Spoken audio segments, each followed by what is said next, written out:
What's going on, everyone? It's time to talk about the final Dracula film in the Universal Classic Monsters canon. Yeah, so it's Dracula, the Spanish version. It was released by Universal March 20th, 1931, pretty much the same time as Dracula.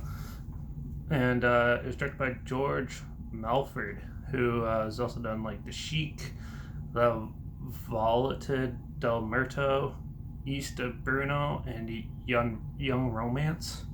And he's done quite a few others. He's a Spanish director, obviously. So, this Dracula. So, around the same time, Universal decided to make Dracula in 1931, or 1930 probably, and they decided to make a Spanish version with a different actor, a whole different cast, whole different, like different director, but make the same movie using the same sets and the same script, but specifically in Spanish. So this one's quite unique.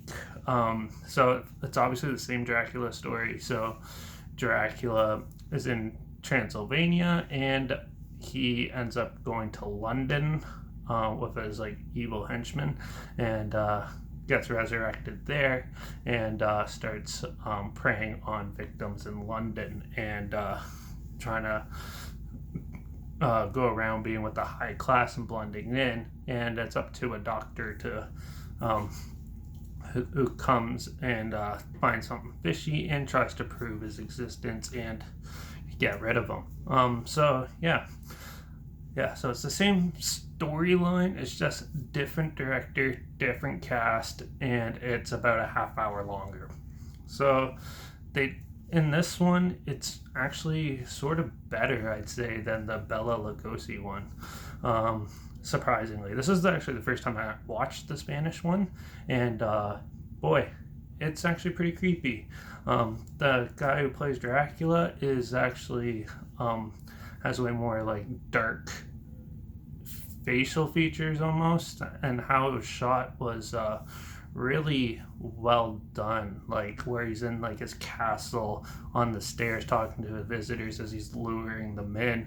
It's a very dark and eerie feel to it, and the extra half hour is more like extended scenes of plot points where he goes to like a masquerade ball, and that's where he meets one of his victims there, and it just extends like the weird dark creepiness of this vampire. And I thought it worked pretty well for this film.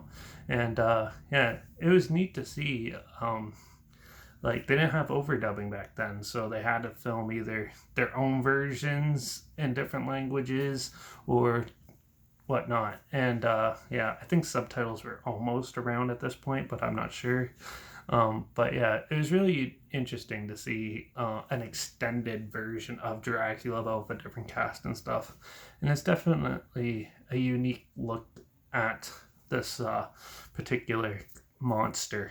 And I thought it was really good. There's a lot of good likable characters, also the characters are well fleshed out. It was a well written film, extremely well shot, and definitely one of the better monster films out there. I really enjoyed the Spanish version. I kind of think it's a little bit better than the Bela Lugosi one, even though certain scenes in the original Dracula with Bela Lugosi is a little more creepier, I'd say, but they don't have like the odd shots where like cardboard on a lampshade, for example, in it. It kind of makes it more serious and has a darker tone to it, which is actually a more engaging type of film, I find. So I actually really enjoyed this one. So there's not much really to complain about. There is subtitles on the new releases and stuff, so it's pretty easy to find. Definitely check it out if you haven't seen it and you love like classic vampire films. You'll probably love this one, and it's definitely one of the better ones. So with that, I'm going to give Dracula, the Spanish version, a 5 out of 5 because it's one of the way better films out there too. So it's definitely a classic in its own right, and it should not be overlooked. So if you haven't seen it, there's a trailer link down below, and also link down below is my Instagram, where I always post clips of films I'm going to review in the future on my story. I usually have the film title hashtag and the subject on the film hashtag and the video clip, so you're aware of it. Also, my Letterbox is down below at Derek P Reviews. That's where I post my first star rating right after watching the films.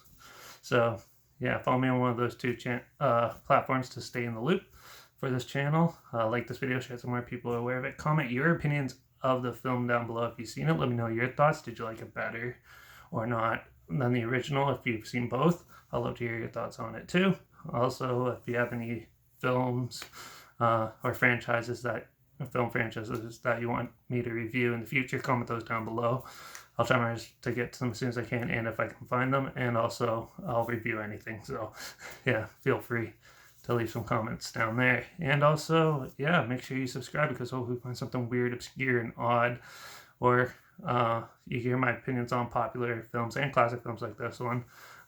So yeah, so make sure you subscribe, and make sure you ring that bell, because we're going to take a break from the monsters for just a tiny bit, because I'm going to go and review one of the biggest films from the early 2000s that most people didn't see coming, and that's Jackass the movie. So we're going to be talking about that in the next review, so make sure you ring that bell, and also make sure you just subscribe, because I'm probably continue on with the monster films after that.